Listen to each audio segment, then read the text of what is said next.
کے رؤف صدیقی صاحب بھی موجود تھے، جو کہ بضد تھے کہ ہم اپنے ٹاؤن اور سیکٹر کے لوگوں کو بلا لیتے ہیں ان نعروں کا جواب دینے کے لیے، جو کہ میں نے ان کو روکا. میں نے کہا بھائی ہمیں اور آپ کو تہذیب کے دائرے میں رہنا ہے، کسی کے کہنے اور کسی کے الفاظوں سے مجھے کم از کم کوئی فرق نہیں پڑتا. ہم ایک اچھا کام کرنے آئے ہیں، اس علاقے نارتھ ناظم آباد ایل بلاک کے مکینوں کے لیے ایک بہترین پارک بنانے کے لیے آئے. لیکن نہ جانے کیوں وہ اتنے مشتعل ہو رہے تھے، اور مجھے افسوس ہے، مطلب میں تو اس حد تک آج آپ لوگوں کو یہ آپ کے چینل کے توسط سے حافظ نعیم الرحمان صاحب کو کہتا ہوں کہ آپ میرے نام کی تختی ہٹا دیں، آپ وہاں اپنی تختی لگا دیں، حافظ نعیم الرحمان صاحب کی لگا دیں، میں چل کے لگوا دیتا ہوں. اور اگر زیادہ ہی ہے تو آپ میئر حافظ نعیم الرحمان صاحب کی تختی لگا دیں. اور وہ اس لیے لگا دیں کہ میں نادرہ کو خط لکھ دیتا ہوں کہ ان کے آئی ڈی کارڈ میں میئر حافظ نعیم الرحمان کر دیں، تاکہ جہاں تختی لگے میئر حافظ نعیم الرحمان کی لگا دیں، ہمیں تو کوئی فرق نہیں پڑتا. بھائی اگر اتنا ہی آپ کو شوق ہے اور آپ کے حواس پہ یہ چیز قابض ہو گئی ہے. ابھی مجھے سلیم صاحب نے ایک پیپر دیا آپ کے سامنے، اس میں انہوں نے لکھا کہ ایم کیو ایم جو چائنا کٹنگ کر رہی ہے اس پر گورنر صاحب نے رؤف صدیقی کا ساتھ دیا. میں سمجھتا ہوں چائنا کٹنگ کے ذریعے تو آپ میئر بننا چاہ رہے تھے، جو کہ نہیں ہو سکا. اور اس کی مثال نہیں، میں اس کی ایگزامپل، اس کے شواہد دے سکتا ہوں کہ اگر ایم کیو ایم پاکستان اس بلدیاتی الیکشن کا بائیکاٹ نہ کرتی تو آپ کیسے سینٹرل میں یہ سیٹیں لے لیتے؟ آپ تو پوری کراچی کے میئر کی بات کرتے ہیں، آپ کو 80% سیٹیں تو صرف سینٹرل سے ملی ہیں جہاں ایم کیو ایم نے بائیکاٹ کیا ہے. اور اس سے پہلے بھی جب ایم کیو ایم کا بائیکاٹ ہوا ہے آپ وہاں سیٹیں لے کر آ گئے. لیکن میں ان باتوں کا جواب آپ کو نہیں دینا چاہتا، بلکہ میں تو وہ ذکر بھی نہیں کرنا چاہتا. یہ میرا ظرف ہے کہ جب آپ میئر نہیں بنے تو رات کے آخری پہروں میں کئی دنوں تک آپ میرے پاس آتے رہے. لیکن یہ میرا ظرف ہے کہ میں وہ باتیں میڈیا کے سامنے نہیں کر رہا. لیکن کبھی آپ کی اعلیٰ قیادت نے مجھ سے پوچھا تو میں ضرور بتاؤں گا کہ آپ مجھ سے کیا کیا باتیں آ کے دل کی کرتے رہے ہیں. میں نے آپ کو ہمیشہ بھائی کہا ہے اور میں ہمیشہ آپ کو بھائی سمجھوں گا بھی. آج آپ نے یہ بھی کہا کہ گورنر ہمارے وہاں تشریف لائیں جو ان کا مرکز ہے، تو مجھے آنے میں کوئی اعتراض نہیں ہے. آپ جب مجھے بلائیں گے حافظ نعیم الرحمان صاحب، میں آپ کے اور آپ کی قیادت کے پاس آؤں گا، کیونکہ مجھے کراچی کا امن اور اس کی ترقی چاہیے. ہمیں سندھ کی ترقی چاہیے. ہم سیاسی ایک دوسرے سے اختلافات کی بنیاد پر اپنے اس شہر اور اس صوبے کے امن کو خراب نہیں کر سکتے. آپ نے بارہا ہمارے انیشیٹوز پہ بات کی جس کا میڈیا گواہ ہے. سب سے پہلے آپ کو رمضان المبارک میں افطار ڈنر کے اوپر اعتراض تھا. اس کے بعد آپ کو ماؤں بہنوں کو چوڑیاں پہنانے اور مہندی لگوانے پہ اعتراض تھا. اس کے بعد آپ نے ہمارے آئی ٹی انیشیٹو پہ بھی اعتراض اٹھائے. لیکن میں نے آپ کے کسی اعتراض اور اختلاف کا جواب اس انداز میں نہیں دیا، کیونکہ میں یہ سمجھتا ہوں کہ آپ کی سیاسی مجبوریاں ہیں. مجھے اس دن میری پارٹی کے رؤف صدیقی صاحب یہ بتا رہے تھے، جو کہ میں نے ان کو یہ کہہ کے چپ کرایا کہ رؤف بھائی چھوڑ دیں، ان باتوں سے بھی کوئی حل نہیں ہے. ورنہ وہ یہ کہہ رہے تھے کہ ہم یہ سوال کرنے کا حق رکھتے ہیں کہ آپ جو عوام سے فطرہ، زکوٰۃ اور باقی چیزوں کے نام پر پیسے لیتے ہیں، کیا وہ آپ اپنی سیاسی تشہیر اور ذاتی تشہیر کے اوپر خرچ کر رہے ہیں؟ میں نے کہا نہیں، ہمارا کام نہیں ہے، یہ ان کے لوگ انہی سے سوال کریں گے، ہمیں نہیں کرنا چاہیے یہ سوال، نہ آپ کریں نہ ہم کریں گے، کیونکہ یہ ان کا معاملہ ہے. لوگ سوال کرتے ہیں کہ یہ اربوں روپے جو کراچی کے نیون سائنس پر، ہوڈنگس پر لگے ہوئے ہیں، اس تشریح کے پیسے کہاں سے آئے؟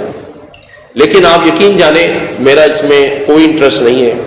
یہ وہ جانے، ان کی جماعت جانے، ان کے ڈونرز جانے. لیکن میں یہ سمجھتا ہوں کہ ہم ان سب باتوں کو بھلاتے ہیں. نعیم الرحمان صاحب، آج آپ کے دل میں اگر کوئی بات ہے بھی تو اس کو زیرو سے سٹارٹ کرتے ہیں. آپ میرے نام کی تختی ہٹا دیں، لیکن اس کمٹمنٹ کے ساتھ کہ مہینے 2 مہینے میں ایک اچھا فیملی پارک آپ بنائیں گے.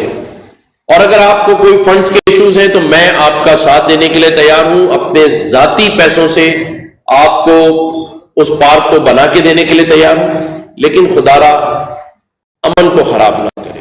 غیر مہذب، غیر اخلاقی نعرے بازی تو ہم بھی کروا سکتے ہیں، لیکن آپ سب کے سامنے ہے کہ میں نے ان نعروں کا جواب ان نعروں کے ساتھ نہیں دیا، خاموشی سے دیا، اخلاق سے دیا. میں وہاں سے جب نکل رہا تھا تو میں ان سب کو سلام کر کے آیا. میں نے وہ تصویریں شیئر کی ہیں جس میں میں اقتدا کر رہا ہوں، ہم دعا کر رہے ہیں، ہم نے وہاں تلاوت کی، لیکن آپ نے غیر مہذب اور غیر اخلاقی نعرے لگوائے اور پھر سوشل میڈیا پر پیڈ کانٹینٹ کے ساتھ اس کی تشریح کروائی. جتنے پیسے آپ نے اس میری ویڈیو پر خرچ کیے، ان پیسوں سے کسی غریب کا جوڑا خرید کے دے دیتے، کسی کو کھانا کھلا دیتے. مجھے آپ نے جتنی گالیاں دینی ہیں آپ ویسے ہی دے دیں، لیکن یہ پیسے خرچ کرنا، پیڈ کانٹینٹ، یہ ہمیں پتہ ہے سارا. آج کے اس دور میں سب کو سب کا پتہ ہے کہ کون کس طرح ایڈورٹائزنگ کر رہا ہے، کون کس طرح انویسٹمنٹ کر رہا ہے. آپ کریں، سیاسی طور پہ آپ شاید سمجھتے ہیں کہ ہوڈنگز لگانے سے آپ شہر جیت لیں گے، تو ایسا ہے نہیں. کام کرنے سے ہوگا. آپ اچھے انیشیٹوز لیں. آپ اگر آئی ٹی پہ اچھا کام کر رہے ہیں، میں آپ کی تعریف کروں گا. آپ نے اچھا کام کیا ہے، لوگ آپ کی تعریف کریں گے. لیکن خدارا اس شہر کو کئی برسوں سے سیاست کی نظر کیا گیا ہے، اختلافات کی نظر کیا گیا ہے. اب چھوڑ دیں اس چیز کا پیچھا. آپ کو مجھ سے اختلاف ہو سکتا ہے، مجھ سے کر لیں، اس شہر سے اختلاف نہ رکھیں. آپ میئر نہیں بنے، اس چیز کا بدلہ اس شہر سے نہ لیں، اس شہر کی ترقی کی رکاوٹ سے نہ لیں. آپ شہر میں کام کریں، میں آپ کا ساتھ دوں گا، میری ٹیم آپ کا ساتھ دے گی. میں آپ کو دعوت دیتا ہوں، آئیں اس گورنر ہاؤس میں، ہمارے جو انیشیٹوز ہیں اس میں ہمارے ساتھ کھڑے ہوں، اور جو آپ کے انیشیٹوز ہیں اس میں میں آپ کے ساتھ کھڑا ہوں گا، اور دل سے کھڑا ہوں گا. کیونکہ میں اور میری ٹیم، ہم سب یہ چاہتے ہیں، میرے یہ صحافی بھائی بھی یہی چاہتے ہوں گے کہ اس شہر اور اس صوبے کی اب ترقی ہونی چاہیے. یہ کون سی بات ہے کہ آج آپ نے ایک سیٹ جیت لی، آپ سینٹرل میں اپنی ایک ناظم بنانے میں کامیاب ہو گئی، تو اس کا مطلب آپ پورے شہر کو یرغمال بنا لیں گے، آپ کے لوگ نعرے بازی کر کے روک لیں گے. یہ اے ڈی سی صاحب کھڑے ہیں، پوچھ لیں آپ ان سے، حلفاً پوچھ لیں. باقی سب نے مجھے کہا کہ آپ وہاں نہ جائیں، یہ جماعتی لوگ ہیں، یہ وہاں کھڑے ہو کے نعرے بازی کریں گے، آپ پر بد اخلاقی باتیں کریں گے. بخدا میں نے کہا نہیں، میں جاؤں گا. کیوں؟ کیونکہ میرا دل صاف ہے، میری نیت صاف ہے. میں اس شہر کے مکینوں کے لیے جو ہے وہ چاہتا ہوں کہ وہاں بہترین قسم کا پارک بنے، اس میں سوئمنگ پول ہو، اس میں بچوں کی جدید جو ہے وہ وسائل جو وہاں کر سکتے ہیں، ایکسرسائز مشینیں ہو، وہاں ان کے لیے بہترین ایسا ایک پارک ہو جسے دیکھ کر وہ خوش ہو سکیں. یہ تو نہیں ہے نا کہ آپ وہاں پر ایک اپنی جماعت کا آفس بنا دیں، وہاں پر ایک بندہ بٹھا دیں، تو جب آپ چاہیں گے تو آپ اندر جائیں گے. تو میں سمجھتا ہوں کہ ہم جس طرف چل رہے ہیں، یہ سارے ہی لوگ گواہ ہیں پورے پاکستان کے. اور مجھے بڑی خوشی ہوتی ہے جب میں لاہور جاتا ہوں، اسلام آباد جاتا ہوں یا ملک سے باہر ہوتا ہوں. پچھلے دنوں میں لندن میں تھا، وہاں لوگ مجھے کہہ رہے تھے جن کا تعلق پنجاب سے تھا کہ گورنر صاحب آپ بہت اچھا کام کر رہے ہیں، لوگوں کے لیے آپ نے دروازے کھولے. اور دوسری بات، یہ جو بعض لوگ تنقید کر رہے ہوتے ہیں کہ گورنر کا یہ کام نہیں ہے، گورنر یہ کام بھائی آپ کو میں یہ بتاتا چلوں کہ 18ویں ترمیم کے بعد ہمارے پاس نہ یونیورسٹیز ہیں، نہ سی پی ایل سی ہے، اور نہ ہی کوئی ایگزیکٹو اختیار ہے. یہ تو سارا اخلاقی اختیار ہے جس کی بنیاد پر ہم یہ سارے انیشیٹوز لے رہے ہیں. لیکن آخری بات میں کرنا چاہوں گا کہ کسی کے نعروں سے اور کسی کی تنقید سے میں یہ کام بند نہیں کروں. میں شعیب جیسے لوگوں کو بھی پروموٹ کرتا رہوں گا جو اسمال بزنسز، چھوٹے بزنسز کرتے ہیں، جن کی کہیں پہنچ نہیں ہے.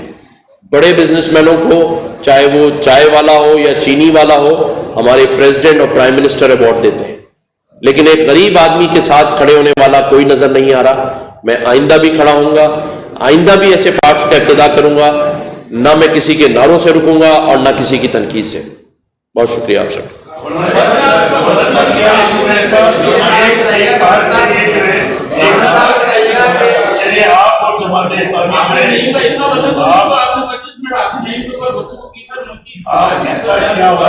میں ایسے حالات چل رہے ہیں، ایک بار کی بات ہے، آپ تھوڑا سا پیچھے ہٹ جائیے۔ میں ہٹ گیا ہوں، جماعت اسلامی ہٹ جائے، کیونکہ جماعت اسلامی بھی آگے آ رہی ہے اور انہوں نے گورنر ہاؤس کے باہر دھرنے دینے کی بات کرنی ہے۔ تو اس طرح کا ایسا کیا اس بات میں ہے کہ آپ اپنے مقابلے آ رہے ہیں؟ دیکھیں، ہمارے بھائی نے کہا کہ حافظ نعیم الرحمان صاحب تو اتنے بڑے قد کے آدمی نہیں ہیں، سیاسی قد اتنا نہیں ہے جس پہ میں نے بات کی، لیکن میں یہ کہتا ہوں کہ ہر ایک کا اپنا ایک قد ہے، سبھی کا ایک مقام ہے، سبھی کو ہمیں نے عزت دینی ہے۔ میرے لیے وہ قابل محترم ہے۔ آپ نے سنا، میں نے تو پہلے ہی کہا ہے کہ بھائی میری تختی ہٹا دیں، حافظ نعیم الرحمان صاحب لگا لیں، لیکن اس پارک کو بنا دیں۔ میرا کوئی مقصد نہیں ہے، میرے لیے وہ پارک صرف اس لیے اہم ہے کہ وہاں عوام کے لیے بننا چاہیے اور سیاسی اختلاف کی نظر نہیں ہونا چاہیے۔ چاہے ایم کیو ایم میں سے کوئی ہوگا، میں اس کے بھی خلاف جاؤں۔ اگر رؤوف صدیقی صاحب غلط ہے تو رؤوف صدیقی صاحب کو پیچھے ہٹنا پڑے گا، لیکن عوام کے لیے اس پارک کو بننا ہے۔ اور میں نے حافظ نعیم الرحمان صاحب کو یہ آفر کی تھی کہ حافظ صاحب میں بیچ میں بیٹھ جاؤں گا، اگر کوئی سیاسی اختلاف ہوا بھی تو ہم اسے ختم کرا دیں گے، لیکن پارک بنائیں۔ لیکن جیسے انہوں نے کہا کہ میں دھرنا دوں گا اور جو غیر اخلاقی نعرے لگائے، اور پھر جو ضرورت پڑی جسے آپ کہہ رہے ہیں کہ انہوں نے پچھلے 4 دنوں میں 15 سے 20 لاکھ روپے سوشل میڈیا پہ خرچ کیے، اس کی تشریح کرنے کے لیے، اس کو پھیلانے کے لیے۔ جو پیجز پہ انہوں نے لگایا ہے سارے وہ پیڈ پیجز ہیں جن پہ انہوں نے پیمنٹ کر کے لگوایا۔ تو میں نے اس لیے مناسب یہ سمجھا کہ میں حافظ نعیم الرحمان صاحب کو یہ کہوں کہ پیسے عوام پہ خرچ کریں، اس پارک پہ کر دیں، مجھ پہ خرچ کرنے کی ضرورت نہیں ہے، کیونکہ میں تو ویسے ہی آپ سے کہہ رہا ہوں کہ بھائی میرا نام ہٹا دیں، آپ عوام کے نام پہ کر دیں۔ اس شہر کے کسی معزز شخص کی، کسی اساتذہ، کوئی وہاں کا پرنسپل ہو، کوئی ایک ایسا آدمی جس کی اچھی ریپوٹیشن ہو، اس کے نام پہ پارک رکھ دیں۔ میں تیار ہوں ہر قسم کی مدد کی۔ اچھا گورنر صاحب، کچھ روز پہلے آپ کے علاوہ ایک شخص دوسرے کے ساتھ بھی یہی ہوا، اسسٹنٹ کمشنر سے حاضر منگوار ٹرانسفر ہو گیا، لیکن اس کے خلاف پہلے رکاوٹیں ڈالی، اس کو کام کرنے نہیں دیا۔ اب اس کے خلاف پورے شہر میں بینر لگے ہوئے ہیں کہ حاضر منگوار جو ہے مذہب کے خلاف کام کر رہا ہے، اسلامی شعائر کے خلاف کام کر رہا ہے۔ تو ایسے نہ ہو تو یہ پھر مذہبی فتوے آپ کے اوپر بھی شروع ہو جائیں کراچی میں۔ یہ مذہبی عجیب کہ آپ اگر سیاسی مخالف ہیں، سیاسی مخالف کو اس طرح بنائیں کہ مذہب کو آڑ لے کر اس کو ٹارگیٹ بنائیں۔ حاضر بنگوار کے ساتھ تو یہ کیا گیا، مجھے تو خدشہ ہے کہ مجھے آپ کی بات کو میں بڑا کرتا ہوں۔ مجھے آج ایک صبح ٹیلی فون آیا، وہ بھی جماعت اسلامی کی طرف اپنا رجحان رکھتے ہیں، رشید صاحب میرے دوست ہیں، انہوں نے مجھے کال کر کے کہا کہ آپ کو پتا ہے پچھلے دنوں اسسٹنٹ کمشنر بنگوار کے ساتھ جماعت اسلامی نے کیا کیا، اور مجھے یہ خدشہ ہے کہ آپ اتنا اچھا کام کر رہے ہیں، اس کو سبوداز کرنے کے لیے کہیں پورے کراچی میں آپ کے خلاف بینر نہ لگ جائے اور جماعت اسلامی سے آپ نے پنگا نہیں لینا۔ تو میں نے اس پر یہ کہا کہ ان کا جو سیاسی تاثر ہے، یہ جو پیچھے لوگ بیٹھے ہیں ان کو ذرا پتا ہونا چاہیے کہ پریس کانفرنس چل رہی ہے، کون بیٹھے ہیں پیچھے؟ عمران، یہ ذرا ان کو بتائیے کہ یہاں میڈیا ٹاک ہو رہی ہے، یہ کون لوگ ہیں؟ ہمارے یہاں سے ہیں تو پلیز ذرا ان سے کہیں باہر چلے جائیں، اگر میڈیا کے ساتھی ہیں تو کہہ دیں پلیز چپ ہو جائیں۔ دیکھیں، اللہ تعالیٰ سب کی عزت رکھنے والا ہے، میرا ایمان ہے کہ عزت اور ذلت اللہ کے ہاتھ میں۔ آج حافظ نعیم الرحمان صاحب اگر یہ سمجھتے ہیں کہ جماعت اسلامی کا نام یوز کر کے اور ایک لبادہ اوڑھ کے وہ اسسٹنٹ کمشنر کی عزت اچھال سکتے ہیں تو ڈریں اللہ تعالیٰ سے، کیونکہ جب اللہ تعالیٰ کسی کو بے عزت کرنے پر آتا ہے تو پھر اس کے ہاں انصاف ہے، وہاں یہ نہیں ہوگا کہ یہ جماعت اسلامی کا ہے یا وہ اسسٹنٹ کمشنر ہے اور یا میں گورنر ہوں۔ ہمیں اپنی ذات سے اچھائی کی طرف جانا چاہیے، باقی اللہ تعالیٰ مدد۔ آپ سسٹم کے خلاف کام نہیں کر